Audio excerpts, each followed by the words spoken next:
Okay, hello everybody, and welcome back to the Great Books of China series. Today's episode will continue with a few more aspects on the basic assumptions of Confucianism. So last time I focused a little bit on the power of personal virtue and how it's disseminated through society, and the recipe for cultivating one's virtue, which we can find in the text The Great Learning. And today I want to talk about the central place of literature and manners in Confucian culture. So expansion of the same theme. So we could say that this is part 2 in a sub-series on Confucianism, I suppose. And we'll see how many episodes we'll eventually make on this theme. I suppose it might be quite a lot in the long run, but literature and manners for today. So Confucianism, as you might know, is often grouped together with Buddhism and Taoism as the three great schools or philosophies in China. And just from this grouping, Buddhism, Taoism, and Confucianism, you sort of sense that you're in the presence of three more or less distinct and mutually independent systems of thought. And Buddhism is the one that's the easiest to separate away from the other two. It's one of the major world religions. It's not specifically Chinese, and at root it's actually an Indo-Aryan invention which during the course of many centuries was studied and adapted by the Chinese. So the situation with Buddhism in China is somewhat similar to Christianity in the West, which was learned and taken over by Europe and parts of the Middle East during the same time that Buddhism spread in China, actually. But for Buddhism, the degree of penetration was always rather lower than with Christianity in Europe. So, for example, we haven't had any forced conversions into Buddhism. There hasn't been any major dynasty that adopted Buddhism as a state religion and tried to replace indigenous religions with Buddhism. But even so, of course, Buddhism has had enormous influence on the Chinese mind, especially when you look at philosophy and metaphysics. Especially the Song dynasty, Neo-Confucian philosophers were very influenced by Buddhist ideas. But the two homegrown systems, like the really Chinese systems of thought, are Taoism and Confucianism. And these two are like two brothers, or two sisters, you might say, in many ways. I would say that no Chinese mind isn't, in some sense, a mixture of both of these two tendencies. So they're not exactly rivals, even though there was a fair bit of bickering between Taoist and Confucian thinkers during their formative period in the centuries before Christ, the Warring States period. But mostly you can say that these two have more like different domains of specialty. So Taoism is mostly concerned with metaphysics, religious practice, mythology, imaginative literature of all kinds, poetry, and also maybe centrally and most importantly, it's a philosophy of salvation. And also a lot of what you might say are the development of the natural sciences in China also relied to a very large degree on Taoist, or terms that were developed in the Taoist context. Even though China never had a scientific revolution like the West did, of course. But for example, alchemy was a very important part of Taoism for a very long time. And it was part of this search for long life and the quest for spiritual enlightenment and so on and so forth. So, and Chinese medicine as well. The theoretical underpinnings of Chinese medicine is also basically an outgrowth of Taoist philosophy. On the other hand, we have Confucianism, and that's concerned with everything that has to do with proper relations between human beings. That is, its domain. So, statecraft, manners and moralities, society, history, everything like this falls under the Confucian philosophy. I'm oversimplifying here a little bit, of course. But anyway, I would say this is basically why Taoism and Confucianism sit very comfortably side by side in the Chinese mind. They're not obviously at odds with one another. Now, there's a common perception involved here, which is that Confucianism is both extremely conservative and extremely mundane. That is, it's perceived as being completely obsessed with freezing society in the forms of the distant past. This sort of antiquarian approach to history that I mentioned in an earlier episode. And there's also the impression that all of its philosophy is just reactionary bullshit, and especially that there is no deeper spirituality and poetry to the Confucian tradition. And this is especially so when compared to Buddhism and Taoism, because these two do enjoy some kind of marginal popularity in Western culture, especially Zen Buddhism, of course, which is like, I suppose together with yoga, it's the philosophy of choice for all manner of poets and surfers and interior designers and other alternative people, I suppose you could say. But that's not the case with Confucianism. I mean, to put it somewhat extremely, I think you could say that there's hardly anybody in the West, apart from me, who reads Confucian works for spiritual nourishment. But I hope that will change. And because I would say that there is, in fact, a very characteristic form of spirituality that is associated with Confucianism. It is maybe rather foreign to the typical Western frame of mind, whatever that is, but it's not any more foreign, really, than Taoism and Buddhism. It's just that we're not familiar with it. And it's quite a lot more practical, actually, for everyone who's not a surfer or an interior designer or so. No intent of disrespect to these people, of course. Maybe even for those people. Because it's a feature of Confucianism that it's very practical.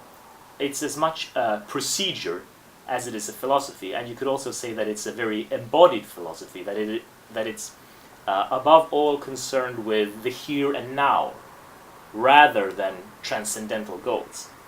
And to begin with, I think you could say that you should start this by pointing out that the core of the Confucian way lies in the study of the scriptures. And in Chinese, Confucianism is not known as Confucianism. That was a label attached to it by early sinologists, somewhat analogously to Christianity. So they thought, okay, there are Confucians in China and their saint is Confucius. But in Chinese, it's not... Confucius in himself is not viewed as... he doesn't have the same place that Jesus Christ has in Christianity, for example. In Chinese, Confucianism is known as 儒家思想 in modern Chinese, the ideas or the thinking of the 儒. And the 儒, this word means the learned. So here we have, just by looking at the name, a sort of intimation of the importance that scriptures and learning had to these people. Now, of course, both Buddhism and Taoism had their scriptures as well, but the special thing about the Confucians isn't just that they read different books than the Buddhists and the Taoists, it's that literature as such has a much more central place. So, to put it simply, I think you could say that Buddhists and Taoists read scriptures in order to cultivate their spiritual nature. That is, for them, literature is essentially a tool. Like, literature is something that you can use to talk about the thing that you're seeking, but it's not that thing in itself. And Zen Buddhism, which is essentially the Chinese version of Buddhism par excellence, that goes the furthest in this tendency of devaluing scripture in favor of lived experience, I guess you might say. And there's a very famous phrase, frequently cited, 文以载道, which basically sums up this attitude towards literature. And this phrase was coined by the 11th century philosopher Zhou Dunyi, who was very influenced by Taoism. And it basically means literature is the vehicle of truth. That is, literature is separable from truth. It's merely its carrier. But for the Confucian, it's not like that. Instead, literature is a kind of goal in itself. And you can say that literature in Confucianism, together with ritual and manners, which I'll also be talking about today, is the flower of the whole system. It's more than just a tool. And this, what I'm going to say here, this is going to be my version of this here, because this is something that's... I've spent the last few weeks trying to put these kind of haphazard thoughts on the subject in order, and that's why it's taken quite a long time to put together this video. But I thought I will have to start by trying to help you expand a little bit the concept of the literary as such, because ancient China had a conception of the literary which is radically different, I would say, from the mode that the Western tradition had, not to mention our culture, modern culture, if we can say, be said to have a concept of the literary at all, which is doubtful. And we can say that in the West there has historically been basically two modes of literary creation. So there's been imitation and revelation. And one is essentially craft, while the other is essentially religious in its impulse. And in every great Western poem, these two are always somewhat intertwined. So they're not completely separable, but theoretically so they are. In the imitation mode, or mimesis, as it's known in ancient Greece, that has to do basically with a kind of subject-object relation between the thing and the thing depicted. That is, the point of a work of art is to mirror reality as faithfully as possible. There's this very old trope of art as holding up a mirror to nature. So in the work of art, the shape of the thing depicted should shine forth with something of the power of the original, but it's still a kind of copy in some sense of some more primordial, some more sensible reality. And that's why Plato said that all artists are basically just copyists, and he wanted to banish them for producing inferior realities. And that's the mimetic mode. Then there's the revelatory mode, and I suppose you could say that the archetypal work in this category is the Bible. That's where poetry takes on the mission of prophecy. It's used to reveal a new reality, or a hidden reality, and it's where you use words in order to clothe spiritual realities in visionary shapes, more or less. And this means that in this mode of poetry, the poem is no longer a mere copy. It's the poet's eye that emits its own light. It's not a mirror, it's a lamp. And the poet uses his own mind in order to throw this light on reality and see what's there, and creates a sort of heightened reality. And mythology works in this way as well. It was also the basic tendency during the Romantic period in the 19th century in Europe. Now, the Chinese concept of the literary has certain similarities with both of these modes, but the emphasis is not on any of those, it's on something else. So the word for literature in classical Chinese is wen, and this is a kind of all-embracing term that works for all literary works. So that makes it correspond the closest to our word literature. But it has a very interesting etymology that says a lot about its usage and the differences from our idea about literature. And the original etymological meaning of the word wen is the lines in a material. For example, wood or stone, all these linings and patterns that it has, the raw material or the worked material. And this meaning was then generalized to mean pattern or decoration, any kind of pattern. And in Chinese of the classical period, it always stands for that which is refined, in contrast to what is like rough and unworked. And wen is used in quite a lot of non-literary meanings as well. But this word always has this connotation of refinement. But of course, it's not the same as refinement either, because if you look at the English word refinement, it brings out this association of purity. We refine a material so that it's free from contamination, like an oil refinery, so that where you have the pure material and none of the contaminations. But wen in Chinese doesn't exactly have that connotation, because you have to keep in mind this image of patterns in a stone, like a jewel or a piece of jade, for example. And in Chinese, the inherent idea in this word, wen, has something to do with looking closely at something, like bringing out the hidden pattern, this sort of high-resolution image of what's actually going on. And we have to be clear about this difference here, because you really have to note that Chinese art and Chinese literature, they never had the sort of mimetic power of portrayal that classical Greek art had already thousands of years ago. You just have to look at like images of Greek art and Chinese art and you realize they're doing completely different things. They're trying to do completely different things. And you can say when I say like bringing out the high resolution image of what's going on, maybe you think then that this means just producing more and more lifelike copies of objects in the real world, but it's not so easy to say what is the objects in the real world.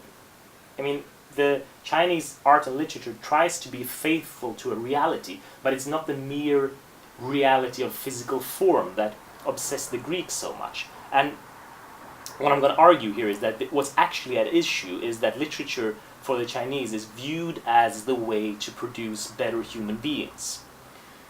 And this is related to the idea of literature itself as wen, as refinement. So if we go back to the rock or the wood and the lines and patterns that are in it, imagine that you have a rough material like that, just a piece of rock, and then you polish it and shape it in order to really bring out the luster and the pattern in it.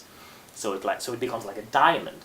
That's the kind of metaphor that we should think about. And this goes not just for the literature in itself, but also for the human being. So it implies both the creator of the work of art, but also the reader or the observer of the work of art. And now there's a sort of mistake that you can make then, and that is to say that, well, this means that for the Confucian, literature is basically a moral endeavor. If it's about producing better people, it's a moral enterprise and not aesthetic. And that's exactly what a lot of people claim. They say that indeed, like for the Confucian and for the Chinese in general, literature is a moral endeavor. And I said that this is a mistake, but we have to give the devil his due here, because it's unavoidable to notice a tendency of this sort when you read especially older Chinese literary criticism. Because there's always a kind of assumption that the great writers are also great moral examples. And there are a lot of cases when a writer can be criticized for a moral failing in a way as if this also implied a sort of aesthetic flaw. So there's a lot of evidence for the idea that the Chinese didn't make a firm distinction between the aesthetic and the moral. And that's important to remember. And it's going to be central for the argument that I'm making here. But we have to note that this is usually not our own presupposition. We take quite the opposite stance in this. Modern Westerners have this firmly embedded idea that the moral and the aesthetic are completely different domains.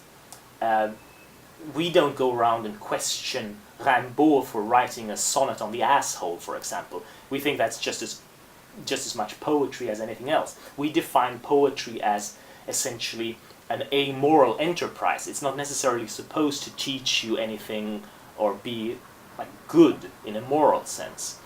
So it's very important to be aware of this prejudice in ourselves when we look at older literature.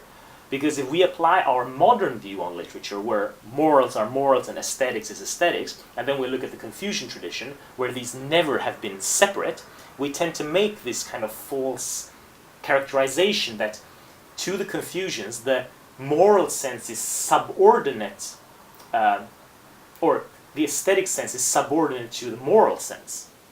And that is that something is aesthetically good because it's morally good or something. That's how we imagine that they think. But that's not how it works, because the point is that they're not separate, the aesthetic and the moral. To the Chinese, they're the one thing, more or less. It means basically that a moral must also be aesthetically good in order to be a good moral, you see? Because the arrow goes both ways. That's the sort of necessary consequence of these things not being separate. And what I'm trying to get at is that Chinese people in the ancient days looked at aesthetics, what we would call aesthetics, as somehow actually an integral part of morals. And this is kind of different to get your head around in concrete terms, but I'm going to shift focus here a little bit then, because I've talked a little bit about this concept of wen now, and you're probably starting to get a little bit of a sense of what it means, but I'll start talking about something else now, and then I'll try to tie it all together in the end, because I think the best example to illustrate what I was talking about right now, that morals must be aesthetic, is another concept that was also extremely dear to the Confucians, which is the concept of li. And li is a term that's usually translated as rites or rituals, or more loosely as ritual behavior. And this is another of these kind of unfortunate translations, because this translation ritual, it conveys an idea of li as being confined to a very narrow sense, a narrow set of circumstances. Because when we say the ritual, we immediately tend to associate this with religious practices, specifically religious things. And even among China scholars, I think this routine translation of li as ritual behavior tends to make people think that li is really just a matter of performing the correct sacrifices. And because they construe the observance of li in this way, it appears as something that would be completely anachronistic in today's society. Like, our today's society has nothing to do with li. You cannot interpret today's society with the help of this term, and I think that's wrong. Because li means something much, much larger than we normally associate with the word rights. A good approximate translation is instead civilized behavior. So it contains a lot of what we would normally call just manners.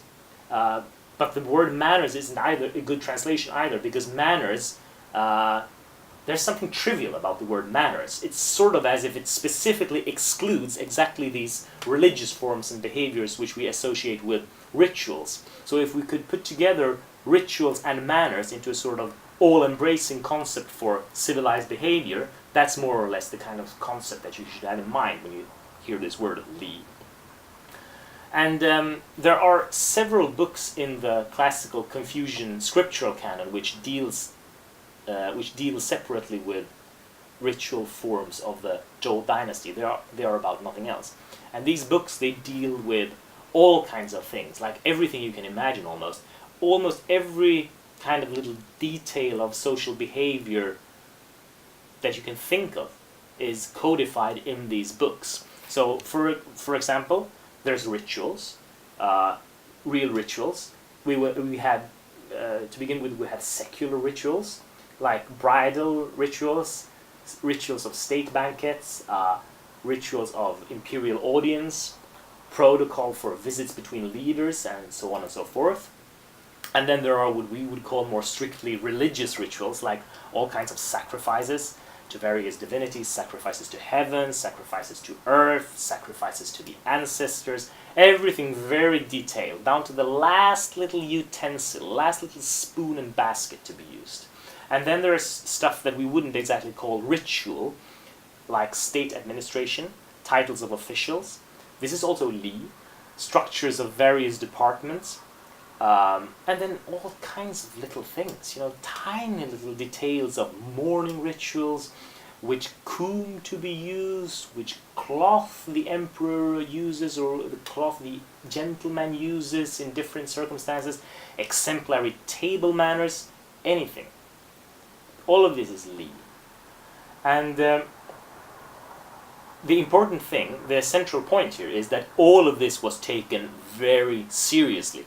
They were part of the scriptural canon, these instructions. So, and this in itself tells you that these forms of social behavior in the society was viewed as, interestingly enough, a form of revealed truth in the religious sense. And this is really damn strange to modern people, isn't it? Because it seems so secular on one point and so trivial at the same time. Because we have a poor understanding of ancient scriptures to begin with in the modern West. It's usually treated as sort of fanciful explanations for stuff that people didn't know anything about. But I think people still sort of can adopt the kind of mindset that they imagine that 3,000 years ago an Israelite might have had about the universe, and say that, yeah, it's understandable that they had a kind of sense of wonder about the universe, and then they had this story about how it came into being, and they thought that all of this was holy and fine, But this stuff, like what kind of belt an official of the second degree wears and so on, like how can that stuff be so important that every schoolboy is supposed to memorize it? And that's a difficult question to ask. Like, why was this considered holy, quote unquote? And I think that it's virtually impossible to understand this without the perspective that I introduced earlier, that the Chinese idea of morals and their idea of the religious was in fact at least partly, if not wholly, aesthetic in nature. And the thing to remember here is that when we look at these rituals, any kind of social ritual or social convention, they're actually a symbol for something hidden. And this is not difficult to understand. But I'll connect it to the thing I talked about before, this idea about Wen, how the idea of refinement is connected to looking closely at the hidden patterns of the thing, like the things you can't see immediately. And if you look at your own experience from the way people act and how you yourself act in social life, you see that every little action is actually imbued with some social meaning. And this social meaning is something which you actually know what it is, right? You see what it is very clearly when you just look at it closely. But it's usually not something you think about, but you do know what everything means. Like we have body language, and it expresses our status in a group, and we have different postures of the head and the hands that sort of always are expressing different degrees of deference and assertion. And there are all kinds of behaviors, like people fighting over the bill in a restaurant. They're actually not fighting over the privilege to pay, they're fighting over the privilege of being a host. And this means being owed something, more or less, and having higher status for the moment. And when we give gifts, it's also always an expression of a certain amount of regard for the person I'm giving a gift to. I don't think there's anyone who has never been thinking for themselves, like, how much money is it appropriate that I spend on a gift for this person? Because this is connected to your regard and your affection to this person, right? And it's also connected to your respective social standings as well. So if we just think about it for a minute, we realize that all of our norms for like eating, dressing, everything, all of these things always express our relations to each other. And that's why it's really hard to stand it when people can't follow certain basic norms. Like if a person can't eat normally and dress normally, according to your standards, of course, it signals a certain kind of untrustworthiness to you, and you don't want to have anything to do with those people, and you don't want them to have responsibility for anything that you think is important. And it's the same principle that makes us really enjoy it when someone goes and breaks a rule. Breaking a norm like that is like pleasing to us if we perceive that there's something incorrect or unjust about the social relations that these norms express. For some reason, when I'm talking about this now, the image that pops up in my head is the scene in the musical Hair, when this guy is just dancing on this fancy dinner table, and they just, I got life, whatever it is, I don't remember. Things like that, you get my point. Well, my point in saying all of this is that rituals are constructed because we have a need to encapsulate certain aspects of ourselves and our behaviors which are real. Like they're real, but they're hidden. All of these social relations and networks that we constantly live in, we need to incorporate them in a sort of concrete gesture. Because that way we're making something rather fluid and abstract into something physical. And this seems to be a general need that every society has.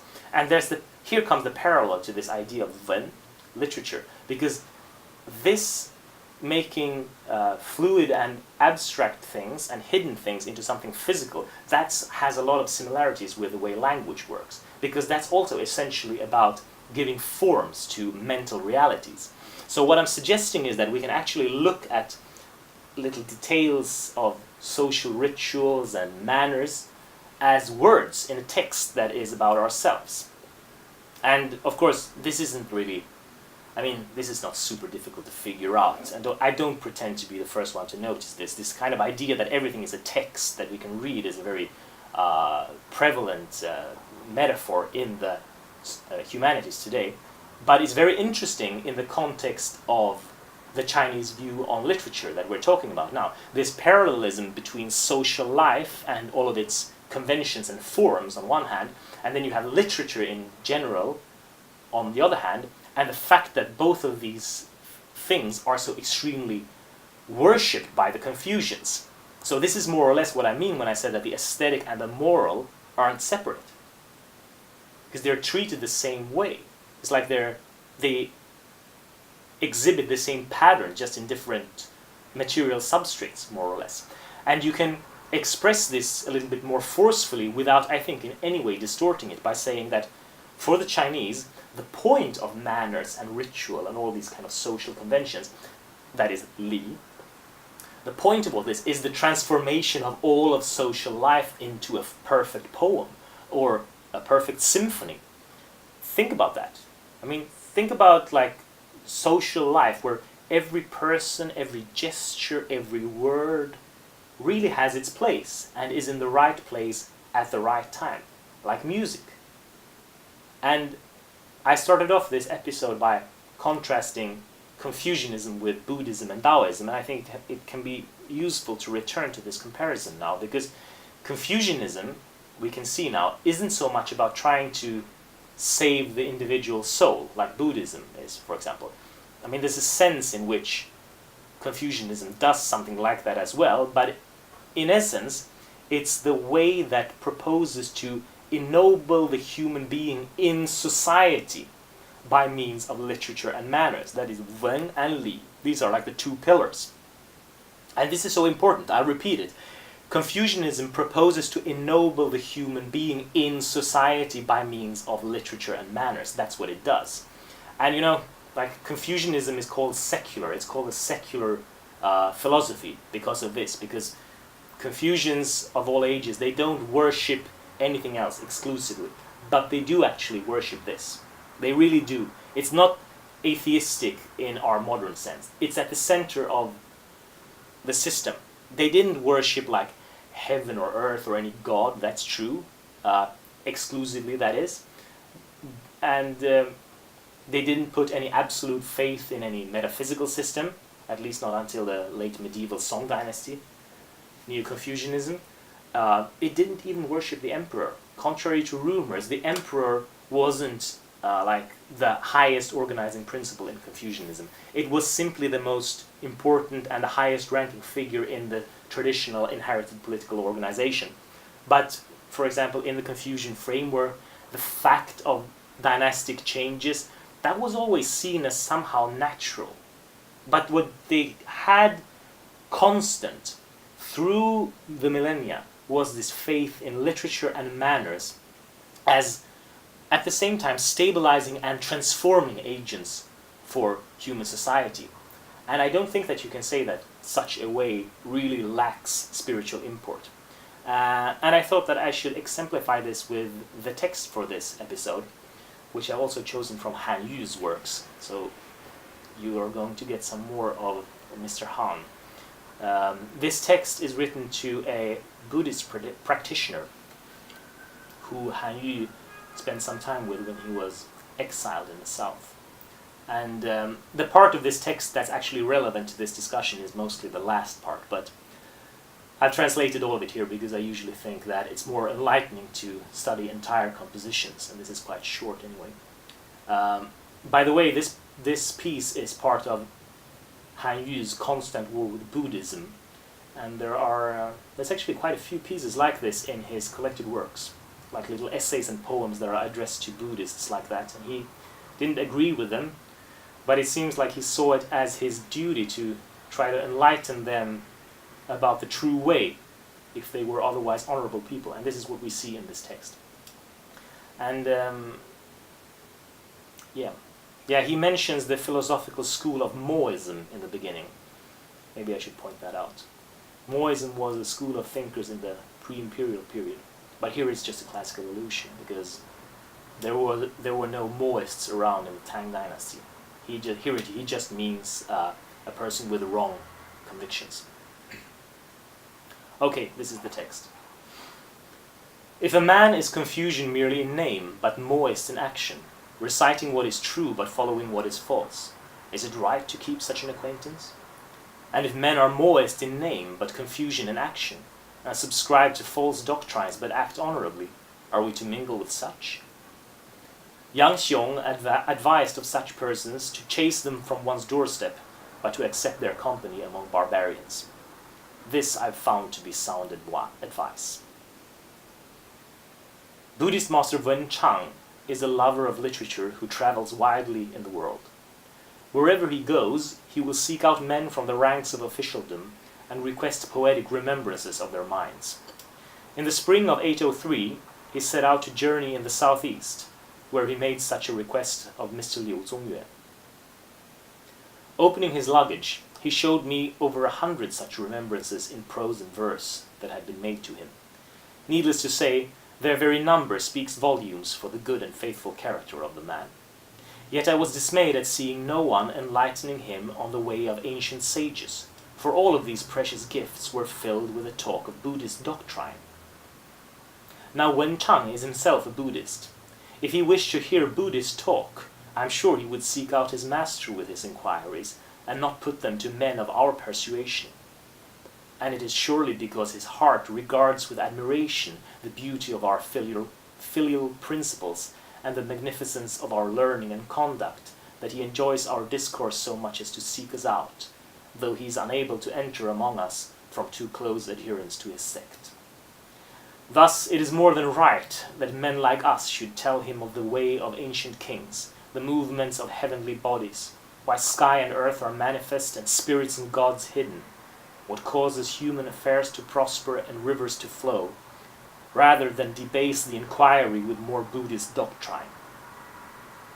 In the beginning, our people was certainly no different from beasts and birds and wild tribes.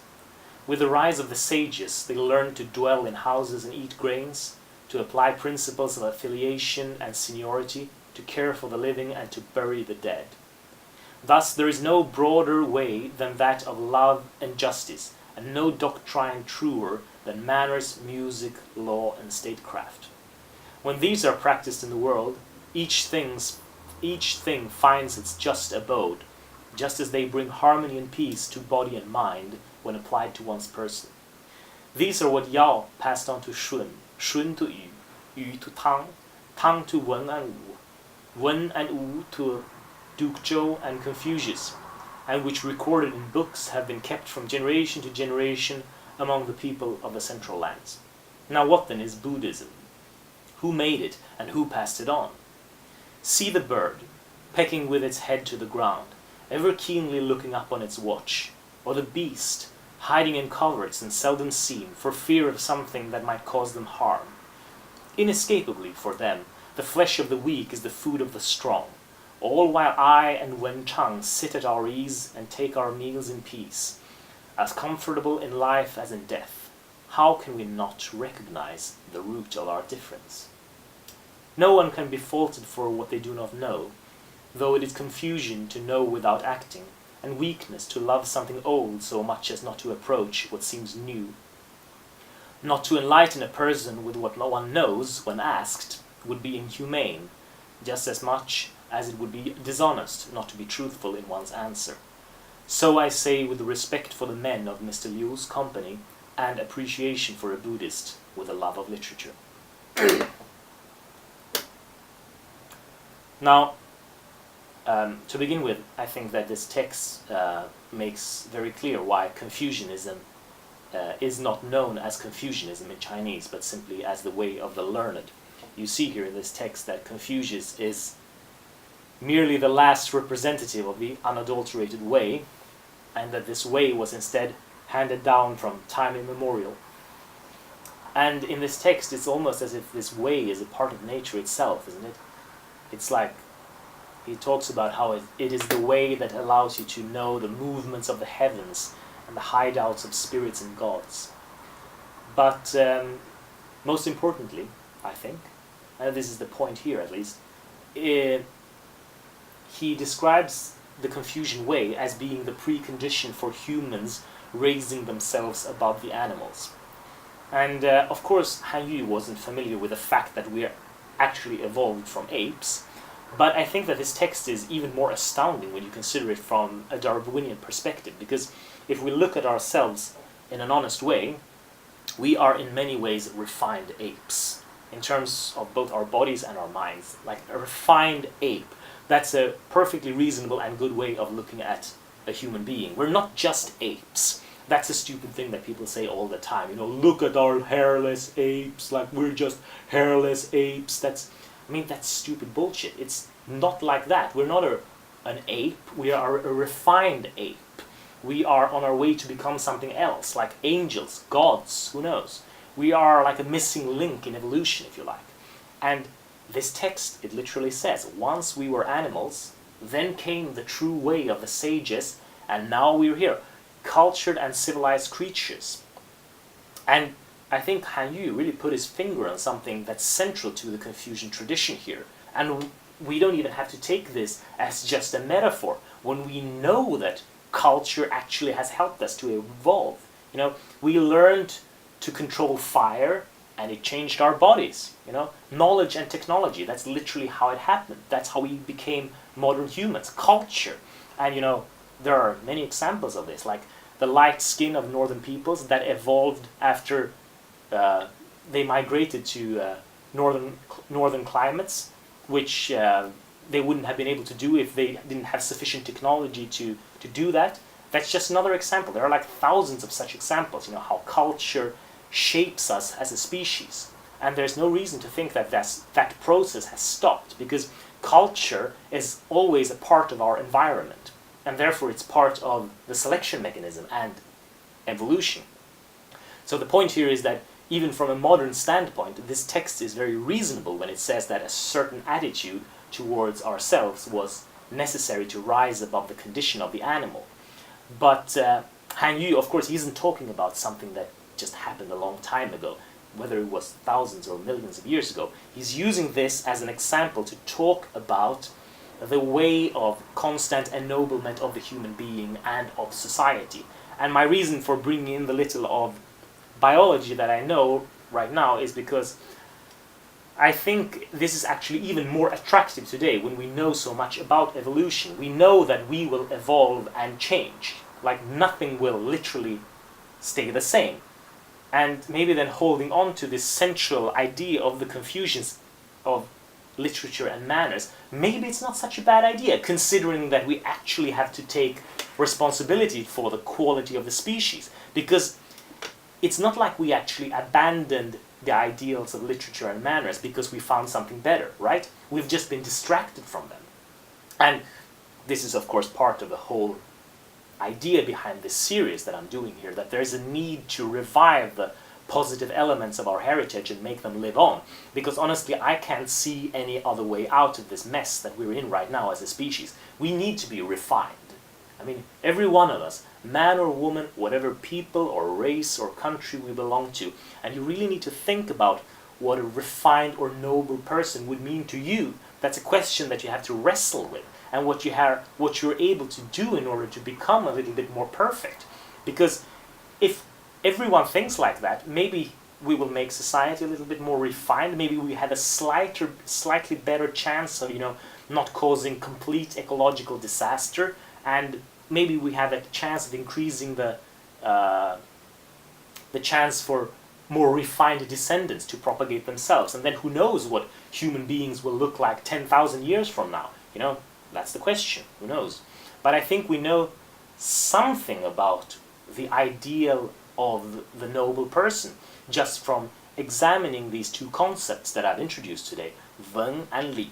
We do have some clues, and that's something that, in a way, ties in with Heidegger's ideas about the monumental way of looking at history, which I've mentioned earlier in this series, you know, taking the past as like building upon the past in order to construct a better vision of the future, more or less. And in the Confucian tradition, a refined person was supposed to embody all the evolved wisdom of the tradition.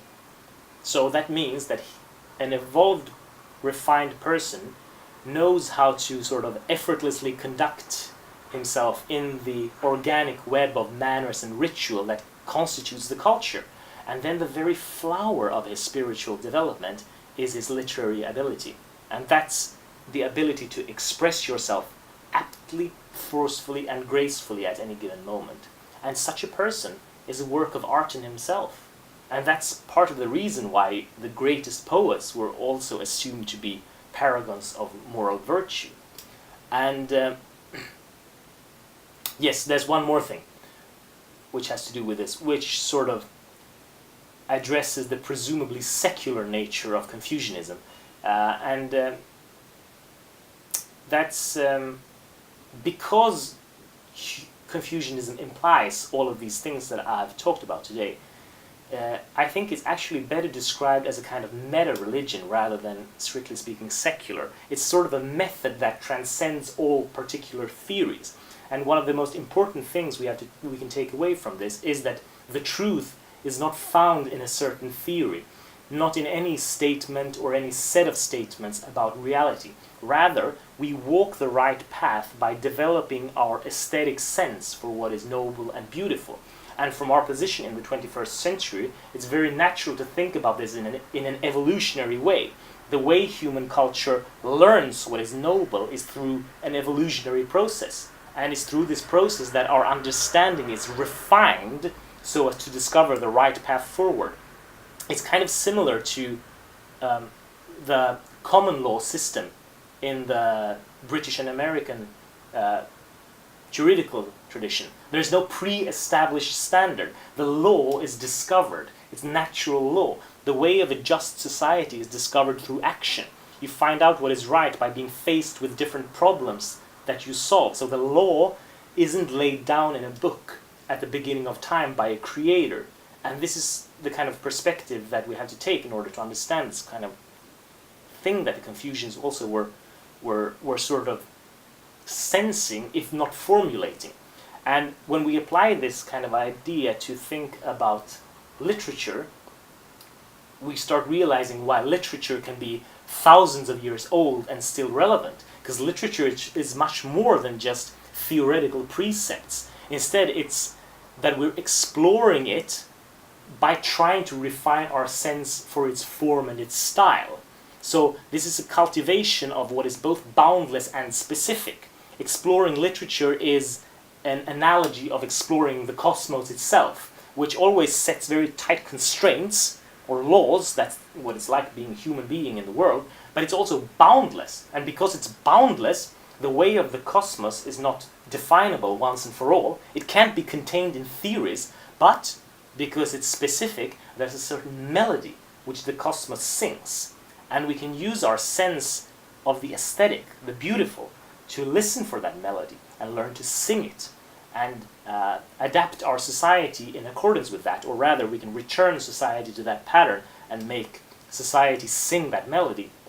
And in another episode I did in this series, I read another piece by Han Yu where he talked about how the great poets sing the cosmos. That is exactly it. If you think about music, it's like, think about a guy like Mozart, all the symphonies and all the piano concertos that he wrote. It's like all of them are just perfect. They're just gorgeous. It's wonderful, wonderful music, perfect music, even though, they're all different. They're all perfect in their own way.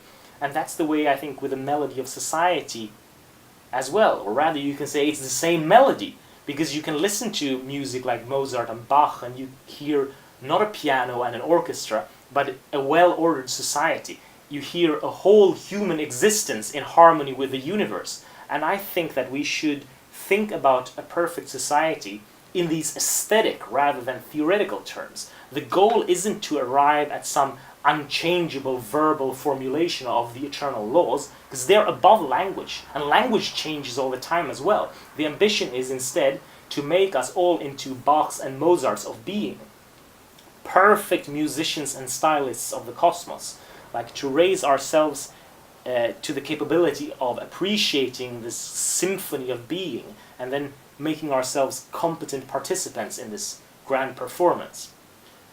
And it's time to tie all of this together, but I just want to give you some idea about what we might be able to do in order to get a little closer to this ideal. And to do that, I just want to point out one fact that I think is amazingly little known to most people, and that is that for about 1,000 years, all the way up until 1905, every man in China could apply for a career in the civil service, which potentially could mean to rise to the very top of government. And he did this by writing examinations which tested the literary ability of the candidates. And I repeat, anyone could participate in this, like without restrictions on family background or wealth. Everybody could take the government test. Like, if you can demonstrate exceeding literary ability, we want you. That was the thinking. And of course, we can talk a lot about the many imperfections of this system. For example, women couldn't apply and so on. But I hope that all of the things that I've been talking about today gives you a sense of how eminently reasonable all of this was. Because you have to see what they were about. They weren't trying to be democratic. Far from it. But they really did believe one thing that I think we have forgot, that competence for leadership is intimately tied to being a highly evolved human being, let's say.